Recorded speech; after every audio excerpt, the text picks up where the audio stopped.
Rusia bombardir Kharkiv, desa Yakovlivka luluh lantak dihajar roket. Selamat datang di neraka.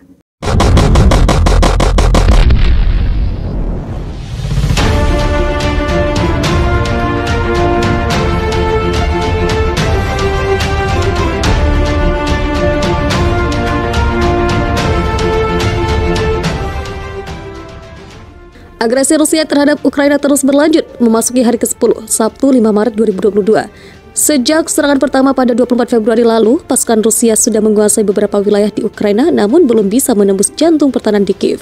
Walau begitu, serangan udara Rusia telah meluluhlantahkan sejumlah kota. Selain itu, trauma dan ketakutan pun menghinggapi perasaan warga Ukraina. Seperti dirasakan oleh Maxim, seorang warga desa Yakovlivka, dekat Kharkiv, kota terbesar kedua di Ukraina. Ia ketika itu sedang berada di rumah pacarnya saat peluru dan roket menghantam desanya. Pecahan peluru merobek lengan dan wajahnya. Itu terjadi begitu cepat, ledakan saya mendengar sesuatu terbang di atas kami, katanya kepada Al Jazeera dari sebuah rumah sakit pada hari Kamis. Saya ditutupi puing-puing hingga pinggang dan sesuatu mulai terbakar. Saya mencoba membebaskan diri. Lalu saya mencoba mendapatkan pacar saya. Aku sangat lemah sehingga aku tidak bisa menariknya keluar. Warga sipil telah terperangkap dalam pengeboman besar-besaran di rumah mereka di dan sekitar Kharkiv, sebuah kota yang sebagian besar berbahasa Rusia, yang telah diserang sejak dimulainya invasi Rusia pada 24 Februari. Layanan darurat berhasil menyelamatkan teman Maxim, tetapi dia sangat gagal otak dan terlalu lemah untuk berbicara. Wanita lain meninggal di ruangan operasi ketika dokter mencoba menyelamatkan hidupnya. Setidaknya 3 orang tewas dalam penembakan Rusia yang berat di desa ini tadi malam. Sejumlah lainnya terluka, kata Carles Starsport dari Al Jazeera melaporkan dari Yakovlivka. Kami mengerti masih ada orang di desa, tetapi kami baru saja mendengar tembakan di kejauhan dan tembakan senapan mesin di hutan di jalan. Tumpukan puing sekarang berjajar di jalan-jalan setelah peluru menghantam rumah-rumah di sisi bukit. Setidaknya 30 rumah hancur. Meskipun penembakan berat dan kedekatannya dengan perbatasan Rusia, Kharkiv masih di bawah kendali Ukraina.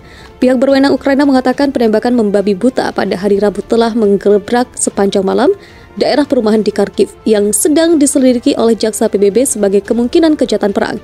Sebanyak 1,5 juta orang kota telah mengungsi.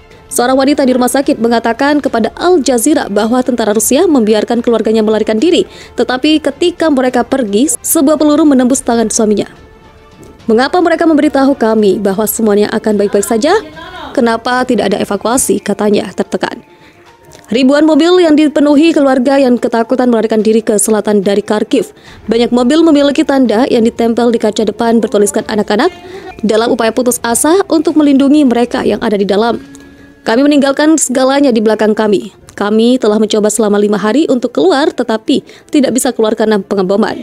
Ini hanya neraka. Kami akan pergi ke Dnipro, dan setelah itu kami tidak tahu. Olena, seorang warga Kharkiv, mengatakan kepada Al Jazeera. Ratusan ribu pengungsi internal yang melarikan diri dari konflik ditempatkan di gedung-gedung publik di pinggiran Dnipro pada sekitar 220 km selatan Kharkiv.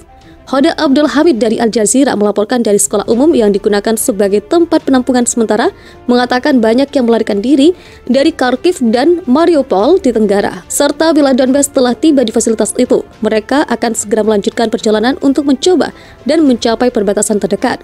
Ada banyak orang di sini, banyak anak-anak, kata Abdul Hamid. Mereka yang melarikan diri dari Kharkiv memberitahu saya bagaimana mereka menghabiskan berhari-hari di tempat penampungan tanpa makanan. Dalam cuaca dingin tidak bisa keluar sama sekali, katanya. PBB memperingatkan bahwa setidaknya 1 juta orang telah meninggalkan Ukraina dalam seminggu sejak invasi Rusia. Di jalan selatan Kharkiv, seorang pria bernama Oleksky menunjukkan kepada Al Jazeera mobilnya yang rusak ketika sebuah roket Rusia mendarat di dekat rumahnya. Deretan selotip transparan menutupi apa yang dulunya adalah jendela pintu belakang, tepat di atas lubang peluru besar. Saya baru saja berbicara dengan teman-teman di Kharkiv. Mereka memberitahu saya bahwa ini lebih buruk dari kemarin. Mereka menembaki wilayah sipil, begitu banyak bangunan yang terbakar, kata Oleksky. Orang-orang telah melukis di atas rambu-rambu jalan dengan penghinaan terhadap Presiden Rusia Vladimir Putin. Untuk mengantisipasi kemajuan gerak tentara Rusia, satu tanda berbunyi, "Selamat datang di neraka." Petugas polisi mengevakuasi mayat seorang pejalan kaki yang tewas dalam serangan udara yang menghantam mendarat televisi utama di Kiev pada Rabu 2 Maret. Invasi Rusia ke Ukraina masih terus berlanjut hingga sepekan sejak Kamis 24 Februari hingga Kamis 3 Maret. Tentara Rusia semakin membombardir kota-kota di Ukraina. Kota Kherson yang berada di Ukraina Selatan telah jatuh ke tangan Rusia. Ukraina mengklaim hampir 7.000 tentaranya telah tewas dalam 6 hari pertama invasi Moskwa. Sementara Kementerian Pertahanan Rusia mengatakan 498 tentara Rusia tewas di Ukraina sejak awal invasi. Berikut rangkuman terbaru serangan Rusia ke Ukraina hingga Kamis 3 Maret. Kuasai kota Kherson. Pasukan Rusia kini telah menguasai kota Kherson, Ukraina Selatan. Melansir Reuters, pasukan Rusia memaksa masuk ke gedung dewan, kata wali kota setelah seharian berselisih klaim mengenai Rusia telah menguasai kota itu. Pelabuhan Laut Hitam Kherson, ibu kota provinsi selatan berpenduduk sekitar 250.000 orang, terletak secara strategis di mana Sungai Dnipro mengalir ke Laut Hitam dan akan menjadi kota penting pertama yang jatuh ke tangan Moskow.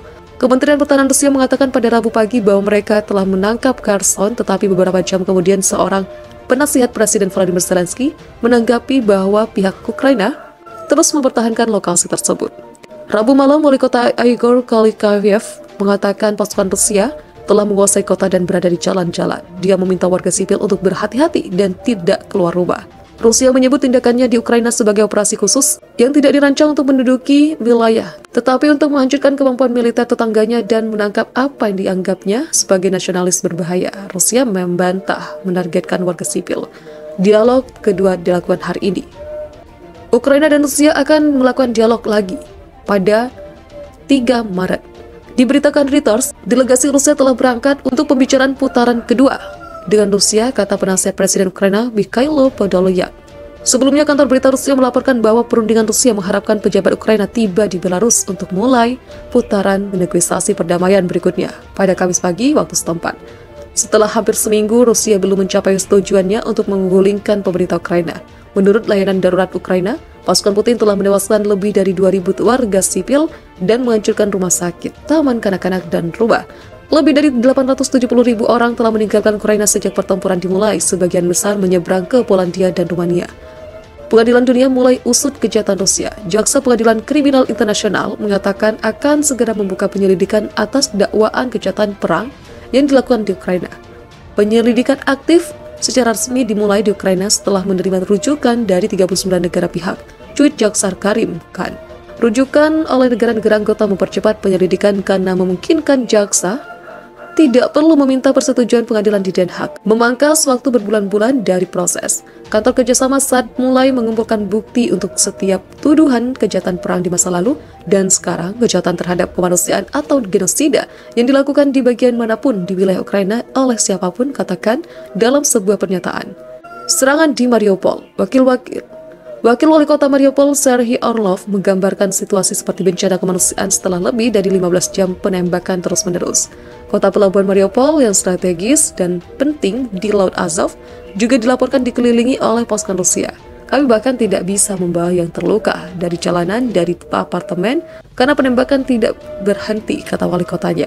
Dia mengatakan ratusan orang di satu distrik perumahan dikhawatirkan tewas, termasuk ayah Orlov sendiri yang tinggal di daerah itu dan tidak terdengar kabarnya sejak serangan itu. Agresi Rusia terhadap Ukraina terus berlanjut, memasuki hari ke-10, Sabtu 5 Maret 2022. Sejak serangan pertama pada 24 Februari lalu, pasukan Rusia sudah menguasai beberapa wilayah di Ukraina namun belum bisa menembus jantung pertahanan di Kiev. Walau begitu, serangan udara Rusia telah meluluhlantahkan sejumlah kota. Selain itu, trauma dan ketakutan pun menghinggapi perasaan warga Ukraina. Seperti dirasakan oleh Maxim, seorang warga desa Yakovlivka dekat Kharkiv, kota terbesar kedua di Ukraina. Ia ketika itu sedang berada di rumah pacarnya saat peluru dan roket menghantam desanya. Pecahan peluru merobek lengan dan wajahnya. Itu terjadi begitu cepat, ledakan saya mendengar sesuatu terbang di atas kami, katanya kepada Al Jazeera dari sebuah rumah sakit pada hari Kamis. Saya ditutupi puing-puing hingga pinggang dan sesuatu mulai terbakar.